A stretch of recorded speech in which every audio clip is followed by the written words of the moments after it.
Hello বন্ধুরা, আমি হলাম ত্রিপুরা রাজ্যের গোমতী জেলার কাকরাবন উদয়পুর ডিস্ট্রিক্ট। কাকরাবনের বউ বা মেয়ে যাই বলো সেটাতেই আমাদের এখানে গত 6 দিন থেকে 7 দিন যাবৎ প্রচুর পরিমাণে বন্যা হয়েছে। অধিক পরিমাণে বৃষ্টি হয়েছে। 3 দিন থেকে 4 দিন যাবৎ অধিক পরিমাণে বৃষ্টি হওয়ার পর বন্যা হয়েছে। আমাদের বাড়িতে প্রচুর পরিমাণে জল উঠেছে। আমি দেখাবো আমার জল কমে যাওয়ার পর বাড়ির কি কেমন অবস্থা তোমাদেরকে আমি দেখাবো। তার আগে দেখাচ্ছি যে আমাদের বাড়ির সামনে রাস্তা থেকে জল নেমে যাচ্ছে। তোমরা একটু দেখো, কষ্ট করে দেখো কি পরিমাণে কাদা জমেছে। আর এই জমিতে কিন্তু প্রচুর পরিমাণে জল, কিন্তু গাছ থাকার কারণে তোমাদেরকে ভালোভাবে দেখাতে পারছি না। আর আমি রাস্তা দিতে পারছি না, কারণ দেখো প্রচুর পরিমাণে কাদা জমে আছে, পাড়া দিতে পারছি না। আর এটা হলো আমাদের বাড়ি। আর এই বাড়িটা এই অপর সাইডেও গড় ছিল, অপর সাইডে 2টা গড় ছিল। এটা পুরোনো দিনের গড় ছিল আর কি, ভেড়ার গড় বা টিনের চাল ভেড়া গড় ছিল। তো এখানে আমরা রান্নাঘর ছিল শুধু, এটাই ছিল একটু ভালো ঘর। এই ভালো ঘর থাকার কারণে হয়তো বা বর্তমানে এখন আছি। দেখো এই সাইডে দেখো, এখানে অনেক দ্রুত গতিতে প্রচুর পরিমাণে ঝর্ণার মতো জল গিয়েছে, যেখানে দাঁড়ানোর মতো কারো সুবিধা আসলো না। মানে গলা সমান জল ছিল। আর এখানে এত পরিমাণে জলের আওয়াজ ছিল, অনেক দূর থেকে এখানে জলের আওয়াজ শোনা গেছে। আমরা আসতে পারিনি এখানে, কারণ অন্যরা যারা এসেছে নৌকা দিয়ে তারা বলেছে দেখো এখানে একটা রান্নাঘর ভেঙে পড়ে আছে, আর একটা রান্নাঘর ওই দূরে পড়ে আছে। কি পরিমাণে জল বন্যা হয়েছে, কি পরিমাণে জল গিয়েছে আমাদের বাড়ির উপরে। উঠানে বোঝা যাচ্ছে না, কারণ উঠানে তো জলটাও এসে এখান থেকে একদম ভেঙে জলটা আসতে হয়। দেখো কি পরিমাণে গর্ত হয়ে গেছে। এই মিক্সিট আরও অনেক কিছু, আমাদের রান্নাঘরে তো অনেক কিছু থাকে না, এই এই জায়গাটাতে বেশি আমরা উঠানে বোঝা যাচ্ছে না। কেউ বলবে না আমাদের বাড়িতে জল এসেছে, কিন্তু এই জায়গাটা দেখলে সবাই বুঝতে পারবে যে কি পরিমাণে জল এসেছে। আমাদের অনেক ক্ষতি হয়েছে। 2টা ঘর ছিল এখানে, কত জিনিস ছিল।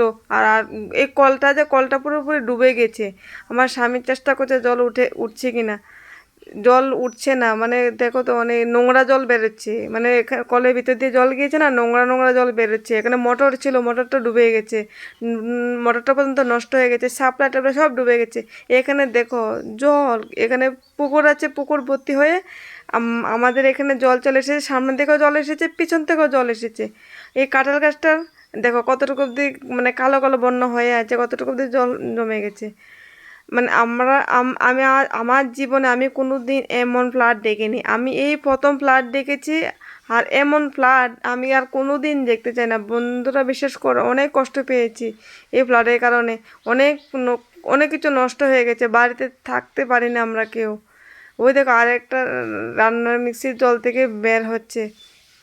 তারপর দুপুর দুপুর হওয়ার পর আবার দেখো বৃষ্টি শুরু হয়ে গেছে। একদিকে দেখো রাস্তার সামনে কিন্তু ফ্লাড, জল জমে আছে, তার উপর আবার বৃষ্টি হচ্ছে। আর দেখো এটা হলো আমাদের পুরোনো দিনে আরেকটা ঘর। এখানে আমার শ্বশুর শাশুড়ি থাকে, আমরা থাকি না, আমরা বর্তমানে বিল্ডিংয়ে থাকি। এই ঘরে আমার শ্বশুর শাশুড়ি থাকতো। দেখো এই ঘরের ভিতর দিয়ে সেম জল গিয়েছিল, সেম সব ঘরের ভিতর থেকে যত মাটি ছিল সব মাটি নিয়ে নিয়েছে। দেখো তোমরাই দেখো ভালোভাবে, এই ঘরকে থাকার মতো অবস্থা। দেখো পার্টিশন থেকে কত নিচ থেকে মাটি চলে গেছে, তোমরা দেখলেই বুঝতে পারবে। এই ঘরের উপর দিয়ে জল গেছে প্রচুর পরিমাণে। আর আমাদের এই ঘরের অপর সাইডে যে রান্নাঘর ছিল, এখান থেকে সব নিয়ে নিয়েছে। যদি আমাদের এই বিল্ডিং ঘরটা না থাকতো বন্ধুরা, বুঝতে পারো আমাদের কি অবস্থা হতো। এই এই ঘরে কি কোনো মানুষ থাকতে পারবে এখন? আমাদের এখন কোনো পরিমাণে অর্থ নেই যে আমরা এইভাবে আবার কাজ করতে পারবো। এটা তো অনেক পুরনো দিনের ঘর, এখন আমাদের হাতে কোনো টাকা পয়সা নেই যে আমরা কোনো রকমভাবে ঘর দরজা ঠিক করতে পারবো। কি বলবো বলো, এত ক্ষতি হয়েছে আমাদের। ওই মানুষ যে রাস্তা দিয়ে জল আছে বলে যেতে পারছে না, তো আমাদের বাড়িতে বাইকটা রেখে ওই তারা বাড়ি যায়। খুব ক্ষতি হয়েছে। এত বড় ফ্লাড না ত্রিপুরা রাজ্যে কোনো দিন হয়নি, কোনো